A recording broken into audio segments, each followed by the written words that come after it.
Bugün bu videoda siz uşaqların Qırmızı Papaq nağılını səhnələşdirməyini izləyəcəksiniz ki, bunun paralelində uşaqlarda nəyi inkişaf etdirmək olar, mən sizə sadalayacağam.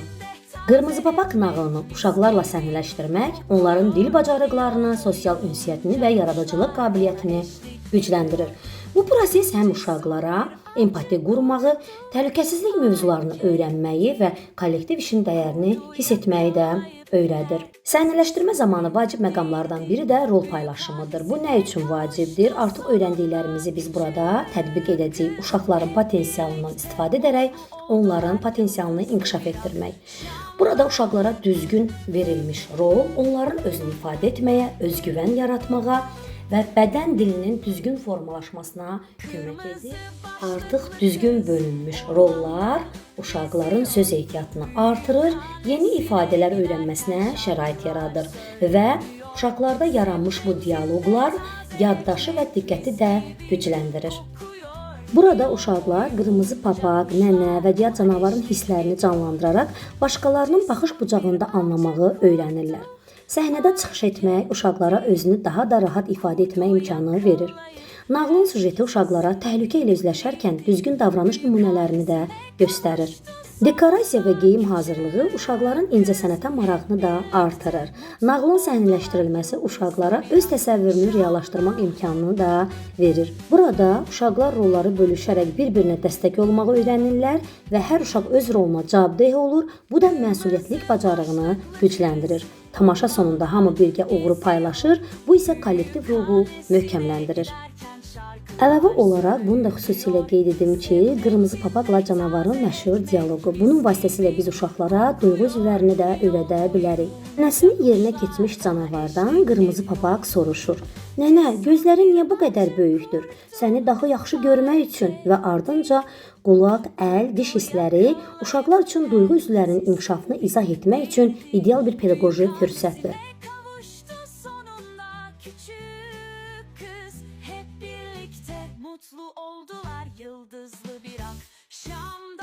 İndi isə sizləri 3-4 yaşlı orta qrupumuzda hazırladığımız Qırmızı Papaq nağılının tamaşasını izləməyə dəvət edirik. Uşaqlar, biri var idi, biri yox idi. Bir balaca meşənin içində Qırmızı Papaq adlı bir qız yaşayırdı. Qırmızı Papağın bir gün nənəsi xəstələnir. O nənəsinə pirəşqi bişirib aparmaq istəyir. Anası deyir, Qırmızı Papaq, gəl bu pişirdiyin pirəşqiləri apar nənənə ver, nənən yesin, sağalsın. Qırmızı Papaq razılaşır. Beləliklə, Qırmızı Papaq meşə ilə nənəsi gilir, evinə gedir.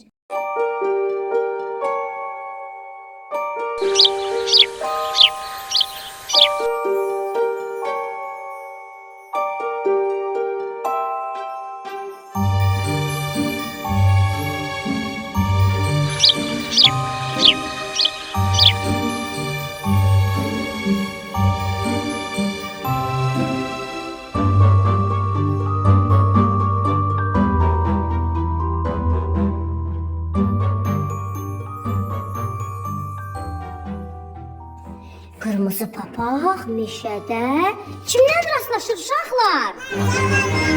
Aferin, canavarla rastlaşır. Düzdür uşaqlar. Canavar Qırmızı Papağa nə deyir?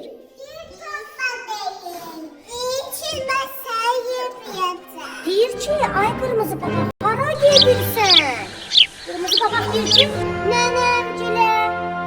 Deyir ki, bəs nənən harda olur ay Qırmızı Papaq? Deyir, nənəm bu meşənin axırında, sol tərəfdə yaşayır. Canavar fikirləşir.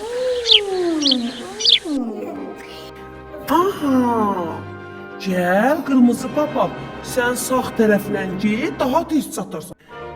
Mən də öz evimə sol tərəfə gedim. Qırmızı Papaq canavara çox inanmışdı. Elə o canavarın dediyi kimi də yolun sağı ilə getməyə başladı. Meşədə o balaca heyvanlarla rastlaşdı.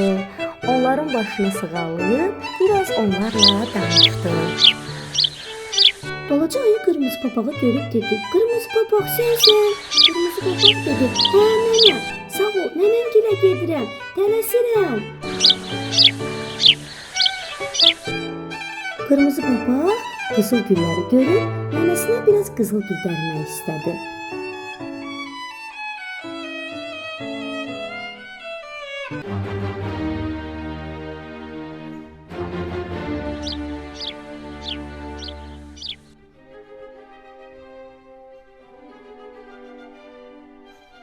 Ya bu demde acgöz canavar nene gibi çatıp kapını dövür.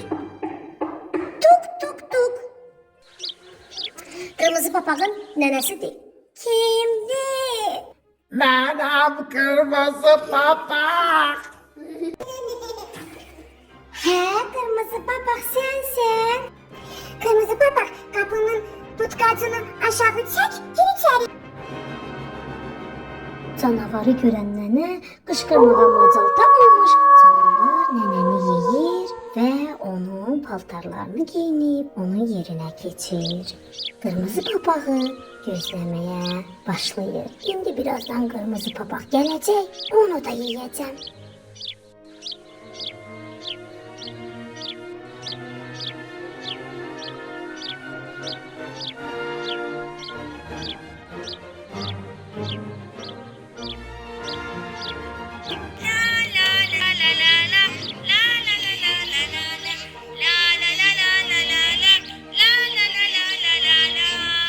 Qırmızı papaq mahnı oxuya-oxuya axır ki nənəsi gəlin evinə çatır. Qırmızı papaq qapını döyməyə başlayır. Tuk tuk tuk tuk tuk. Canavar deyir: "Kimdir?" "Mənəm nənə, qırmızı papaq. Sənə piraşki gətirmişəm. Ye tez sağal." Canavar belə birazdan səni yeyəcəm.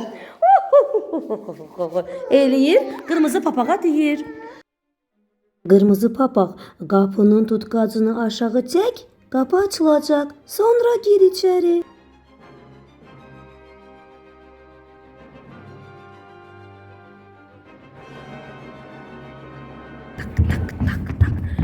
Sağlam nənəcan, necəsən? Sənə piraşki gətirmişəm. Yaxşı eləmisən qırmızı papaq. Qoy stolun üstünə birazdan yeyərəm.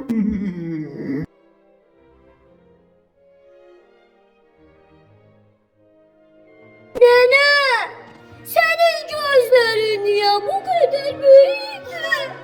Canavar değil. Səni yaxşı görmək üçün. Nene, senin kulakların niye bu kadar yekedi? Səni yaxşı eşitmək üçün. Nene, senin burnun niye bu kadar yekedi?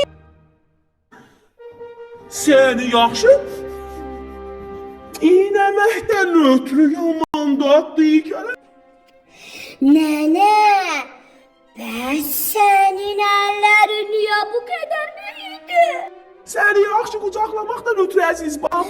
Səni yaxşı qucaqlamaqdan ötürü. Nene, senin ağzın niye bu kadar büyüdü?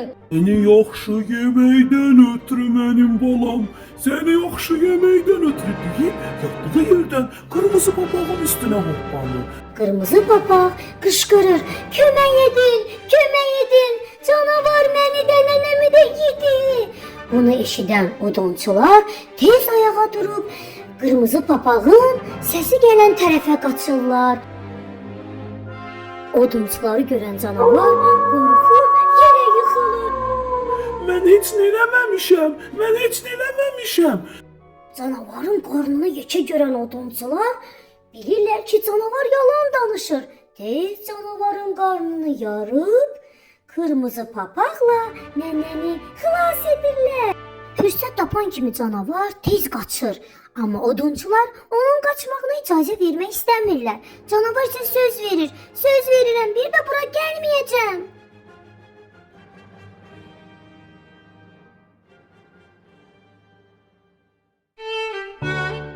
Nənə ilə qırmızı papaq xilas olduqları üçün çox sevinirdilər.